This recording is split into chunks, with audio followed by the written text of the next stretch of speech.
In this lesson, we'll learn about how to read a food label. This is really exciting. This is what makes the theory become practical. It turns nutrition into this, it comes alive when we start to understand how to read a food label. All the theory that I've given you in previous lessons around how many calories are in each macronutrient and the total type and timing, it starts to make sense now when you look at a food label and you compare two products.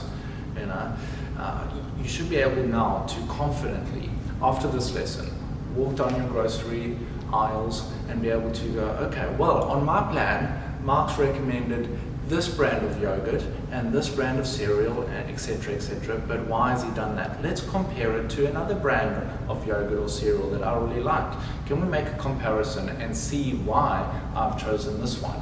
All right, this is how you do it, okay? You simply look at the 100-gram column.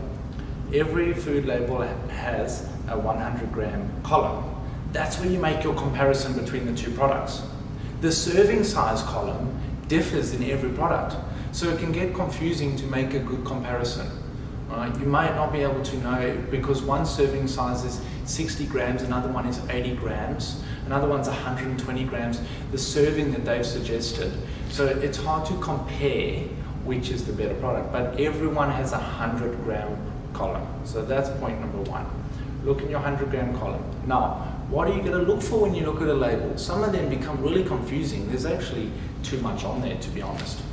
You know by now, we've narrowed nutrition down to just understanding simply the total energy intake, which is measured as a calorie or kilojoule. Lesson number one, we talked about the difference between calories and kilojoules. Reminder, kilojoules are just bigger numbers. They're times by 4.2 or just by 4 to make it easier. All right? Calories are smaller numbers. All right? So you look at your overall calorie intake. Then you know on a food label now that those calories come from the 3 macronutrients that we've drilled in each week over here. We've said it comes from protein, carbohydrate, and fat. So you just look at those 3. All right, then take it a step further and go, but of the carbohydrate, how much of that is actually sugar-based and how much is a nice clean carbohydrate that's not sugary? So that might be one further step you take and when you look at carbohydrates.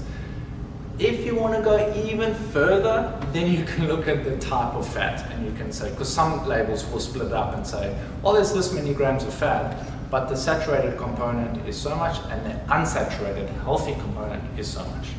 Cool.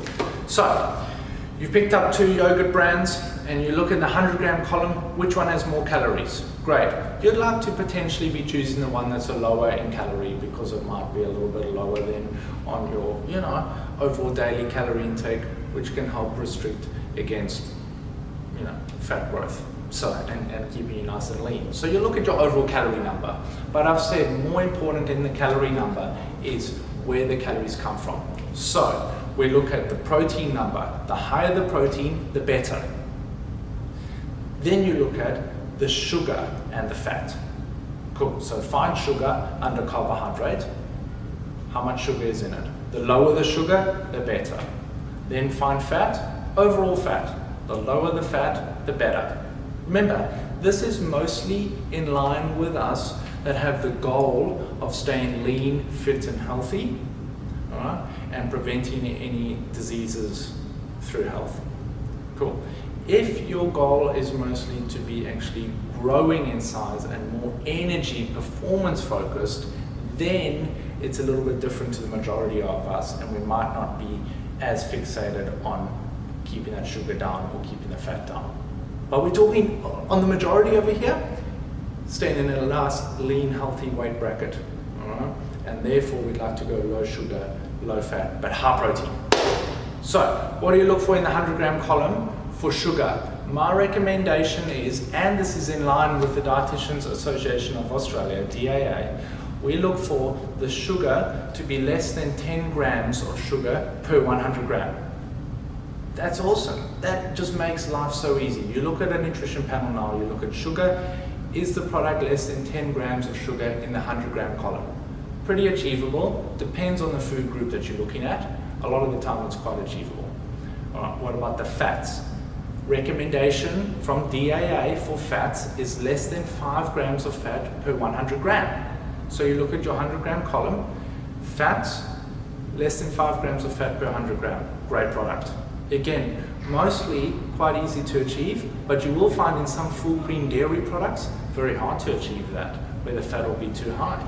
Alright? So this is exciting for you. I challenge you to go out and get amongst comparing your food labels and see how you go, see what you manage to find out. And I hope that this has been really helpful for you now, and you can confidently look at a food label and understand how to examine between which products are better for you, which are not, which ones align mostly with your goals. Remember, continually think, what foods are functional for your goals, what you're trying to achieve? And now look at a food label and get excited about it. Before we go, let's close the lesson off with looking at the ingredients list. The ingredients list sits underneath the food panel, and that is always listed in what's in the product from most to least.